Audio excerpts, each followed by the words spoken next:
Anda kembali di iNewsroom. Jelang persidangan, tim kuasa hukum Verdi Sambo membeberkan sejumlah pengakuan baru yang dituangkan kliennya dalam berkas perkara. Kuasa hukum Verdi Sambo mengklaim bahwa kliennya tidak memerintahkan Baradae untuk menembak Brigadir Joshua.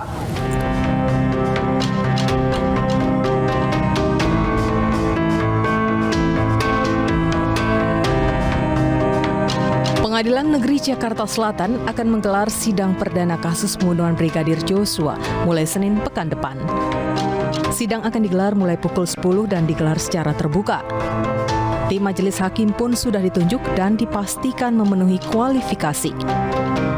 Tersangka yang akan disidang hari Senin yakni Verdi Sambo, Putri Chandrawati, Kuat Maruf, dan Bribka Rizky Rizal. Sementara Baradae Eliezer akan disidang mulai 18 Oktober 2022. Polres Jakarta Selatan pun telah menyiapkan 170 personilnya untuk mengamankan jalannya sidang. Kini, jelang mendekati waktu persidangan, kuasa hukum Verdi Sambo mulai melakukan pembelaan sekaligus perlawanan. Tim kuasa mantan Kadif Propam Polri, Verdi Sambo, mengungkapkan bahwa kliennya tidak memerintahkan Baradae untuk menembak Brigadir Joshua saat berada di rumah dinas Verdi Sambo. Saya perlu tegaskan di sini bahwa bukan perintah atau apa yang disampaikan tadi, perintah menembak atau apa. Dalam berkas atau dalam berita acara pemeriksaan yang kami pelajari, itu Pak Verdi menyampaikan kepada Richard adalah hajar cat. Pengakuan baru Verdi Sambo soal perintah menembak bertolak belakang dengan rekonstruksi yang digelar di Duren 3 akhir Agustus lalu. Dalam adegan penembakan, Barada Richard Eliezer tidak langsung menembak Brigadir Joshua meski pistol sudah diarahkan ke korban. Eliezer menunggu perintah dari Verdi Sambo menarik pelatuknya yang membuat Brigadir Joshua tewas bersimbah darah. Sementara itu, tersangka pembunuhan berencana Barada Richard Eliezer mengaku siap membuktikan perintah Verdi Sambo untuk membunuh Brigadir Joshua. Pengacara Barada Eliezer menyebut kesaksian kliennya akan menjadi kejutan di persidangan. Sidang perdana pembunuhan Brigadir Joshua akan digelar mulai Senin 17 Oktober 2022. Sidang akan digelar secara terbuka dan menghadirkan para tersangka.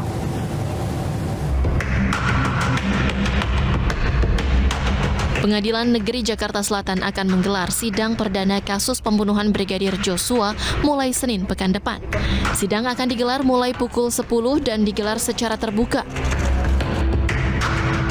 Tersangka yang akan disidang hari Senin yakni Verdi Sambo, Putri Chandrawati, Kuat Maruf, dan Bribka Rizky Rizal. Sementara Barada Eliezer akan disidang mulai 18 Oktober 2022. Pengadilan Negeri Jakarta Selatan sudah menunjuk tim majelis hakim dalam kasus pembunuhan berencana Joshua. Mereka adalah Wahyu Iman Santosa sebagai hakim ketua, sedangkan Morgan Simanjuntak dan Alimin Ribut Sujono sebagai hakim anggota. Sementara itu, Kejaksaan Agung menyiapkan sekitar 75 jaksa untuk menghadapi Verdi Sambo CS. Jumlah tersebut terdiri dari jaksa yang menangani perkara pembunuhan berencana serta obstruction of justice atau tindakan menghalangi penyidikan. Terkait pengamanan, Kapolres Jakarta Selatan Kombes AD Ari Syam Indardi telah menyiapkan 170 personelnya untuk mengamankan jalannya sidang. Jelang persidangan kasus pembunuhan Brigadir Joshua, kuasa hukum Verdi Sambo mulai melakukan pembelaan sekaligus perlawanan. Sambo CS disebut tengah berupaya untuk meringankan hukuman. Kita akan ulas pada malam hari ini bersama dengan mantan Hakim Agung, Profesor Gayus Lumbun yang sudah bergabung. Prof. Gayus, selamat malam. Apa kabar? Ya, selamat malam. Baik, Prof. Langsung saja Anda melihat narasi pembelaan yang disampaikan oleh tim kuasa hukumnya Verdi Sambo CS ini, apakah sebenarnya cukup kuat atau mudah sekali untuk mematahkan argumen bahwa bukan Sambo yang memerintahkan untuk menembak Brigadir Joshua? Ya, tentunya hakim akan menggunakan beberapa pendekatan ya untuk memutuskan apakah klaim atau pernyataan dari terdakwa atau saksi yang lain itu menjadi suatu alat bukti ya. alat bukti nanti di persidangan. Maka saya akan mengatakan bahwa pasal 189 ayat 4 itu tegas menyebutkan bahwa keterangan terdakwa itu akan menjadi alat bukti jika ya dilengkapi atau memiliki berbarengan dengan alat bukti lainnya. Artinya dia tidak boleh berdiri sendiri secara spesifik apa yang disampaikan oleh terdakwa sebagai keterangan terdakwa. Jadi harus mendapatkan satu hal yang disebut sebagai bisa menjadi bukti kalau memiliki kekuatan untuk memiliki kekuatan pembuktian yang dibarengi dengan alat bukti lainnya. Seperti misalnya ya hal-hal lain yang dibuktikan oleh persidangan nanti. Kalau betul di persidangan dinyatakan seperti itu, karena keterangan yang resmi adalah nanti semua keterangan, kesaksian di sidang pengadilan, bukan di luar atau bukan di luar arena. Ini baik, yang Prof. Harus jadi keterangan itu atau klaim itu kemudian juga harus disertai dengan bukti yang lain yang itu nanti akan dibuktikan dalam persidangan. Tapi Prof, sebagai sebuah manuver ya. Untuk terdakwa itu. Ya, Prof, ini kan banyak yang melihat ini sebagai sebuah siasat lah, pembelaan atau manuver dan lain sebagainya karena ini berubah keterangannya. Anda melihat ini sebenarnya hal yang kemudian wajar saja, Anda tidak cukup kaget atau bagaimana ketika mendengarkan konversi terbaru dari tim kuasa hukum Sambo CS ini?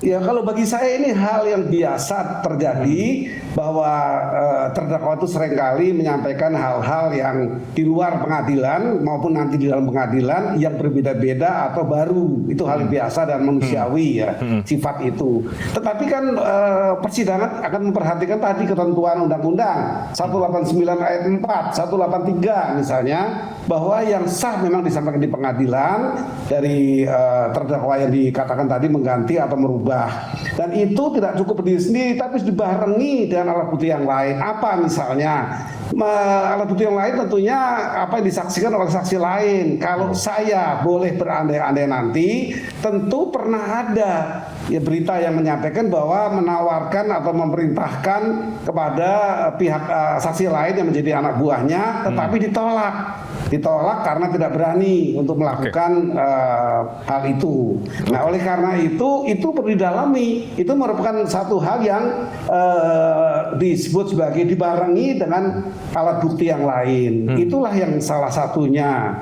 Nah, kemudian apa disebutkan dengan melakukan perintah bukan menembak tetapi menghajar. Kalau pengertian menghajar itu dengan kata awalnya adalah hajar, memukul, itu kalau itu dianggap benar, maka ini kan perlu dilogikakan bahwa apakah jarak antara yang disuruh dengan korban itu dekat sekali sehingga cukup dengan menghajar, ataukah jarak jauh? Kalau jarak jauh kan agak istilah digunakan tidak tepat kalau hajar ya. Lebih tepat kalau orang mengungkapkan sebelumnya sebagai ditembak, misalnya seperti itu. Ini saya berandai-andai, tapi nanti persidangannya akan mendengarkan, juga akan meyakini yang mana yang benar.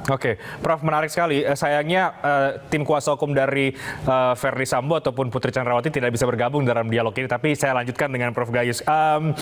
Sekarang yang kemudian kita lihat adalah seperti versus, Prof, antara kuasa hukum Richard Eliezer, Barada Eliezer ya, dengan kuasa hukum dari Verdi Sambo ini. Nah, bagaimana Anda melihat versus keterangan yang berbeda ini, yang kemudian ini mungkin mendekati persidangan justru semakin panas bagi publik untuk menyimak perkembangan demi perkembangan? Ya, masing-masing tentu mempunyai argumentasi, mempunyai keyakinan nanti ujungnya bahwa mana yang benar.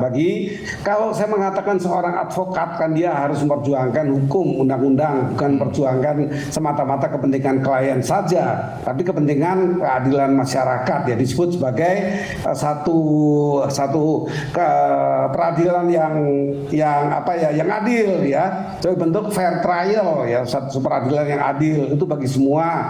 Advokat pun tentu menjunjung tinggi kode etik advokat sehingga dia tidak membela yang kesalahan saja, tapi dia menyampaikan yang betul-betul terjadi secara adil untuk semua pihak.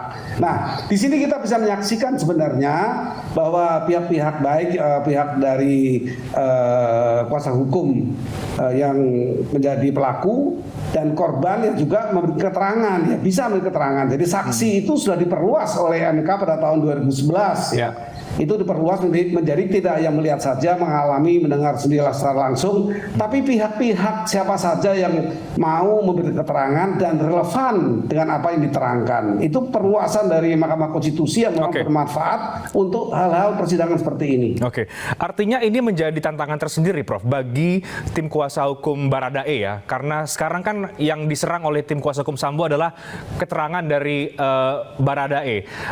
Bagaimana menurut Anda perlawanan itu atau untuk menyeimbangkan narasi atau klaim dari tim kuasa hukum Verdi Sambo CS ini untuk pihak dari Baradae? Baradae adalah berstatus sebagai justice collaborator. Artinya apa? GC itu harus memberikan dukungan kepada fakta yang ada, yang jujur, kemudian dia sebagai imbalannya akan mendapat berbagai fasilitas, ya termasuk pengurangan hukuman. Nah, untuk itulah maka pihak dari Baradae itu harus jujur menceritakan sebenarnya, walaupun bertentangan dengan semua pihak.